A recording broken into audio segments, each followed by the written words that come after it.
Okay, this is a lecture for Chapter 2, Section 3, Acceleration. Again, censor questions, review vocabulary, and new vocabulary. Um, all right, so we know speed and the difference between speed and velocity. Velocity is speed with direction. Okay. It doesn't have to necessarily be north, south, east, and west. It could be up, down, left, right, towards the door, towards the back wall, whatever, as long as there's a direction. Um, Now, velocity and acceleration, whenever velocity is changing, that could be speeding up, slowing down, turning left, right, going up a hill, going down a hill. When velocity changes, we call it acceleration. Okay. Acceleration, and notice this is acceleration is the rate of change of velocity. So when velocity of an object changes, the object is accelerating. Okay. So any change in velocity is called acceleration. Now, you can have positive acceleration, as here, speeding up, and you can have negative acceleration here, where they're slowing down. Also, changing direction, as here.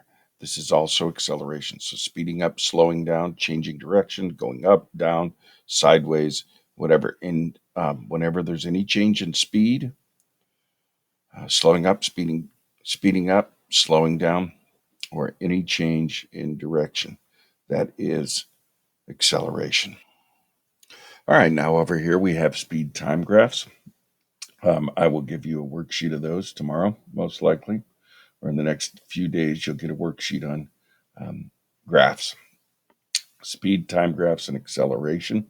Um, Make sure you read this because, again, you're going to get graphs on it. Okay, speeding up.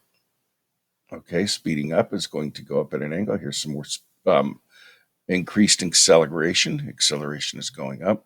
When acceleration is constant, it's a flat line. A flat line. Okay. Slowing down, the acceleration goes down at an angle. So speeding up or acceleration is increasing. Acceleration is standard, is maintaining constant. And acceleration is slowing down. We're slowing down. So we have a falling. And you can see right here, just read, take a look at this and read it. Calculating acceleration. Acceleration equals the velocity initial minus the velocity final divided by time in seconds. So again, the change in velocity, VI minus VF, change in velocity divided by time.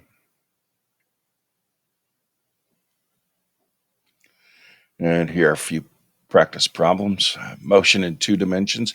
And this is something that this motion in 2 dimensions, we're going to kind of, I don't want to skip over it, but we don't really need to know how to calculate this or anything.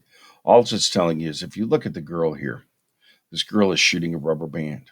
It is accelerating forward, but gravity also pulls it down. And you can see here, it's going to start with a speeding up, heading towards the ground. So the velocity towards the ground and the forward velocity gives this motion in 2 dimensions. Projectile motion. Projectile motion is when an object moves forward and down because of the force of gravity. Circular motion. Any acceleration that deals with a circle is called centripetal acceleration. Centripetal acceleration. Any force, and we'll see that in the next chapter. Forces that are involved in circles are centripetal forces. This is centripetal acceleration. Okay, here's another example of projectile motion. If I drop 2 balls from the same height, even if one shot at an angle away, which gives it both horizontal and vertical velocity. Um, Gravity pulls them down. Gravity never changes. Gravity will pull these balls down at the same time, and they will both hit the ground at the exact same time, even though one has horizontal velocity. Horizontal and vertical velocity are independent of each other. All right. And here you can read about that throwing and dropping. Amusement park acceleration. A lot of people, and this is kind of the real world thing. Um, you don't have to have a super fast ride like Top Thrill Dragster that goes 100 miles an hour to have a good amusement park ride. A good ride has acceleration, quick turns to it, sharp turns, up and down, speeding up, slowing down. All this makes a good amusement park acceleration. If you go to Cedar Point, go on the old Blue Streak and you'll know exactly what I'm talking about. It doesn't go any more than 35 miles an hour, but it is constantly accelerating. It's moving. Um, the track kind of, I don't know, kind of curves and wobbles and moves up and down. There's a ton of acceleration in it. You're barely in your seat, even though it's not going very fast. Great ride. I think my favorite ride. So amusement park acceleration. What makes those roller coasters and everything so much fun isn't so much the speed as it is the acceleration, the constant um, speeding up, slowing down, changing directions. That's it for this lecture. I hope it helps you. Make sure to read this before you do your homework.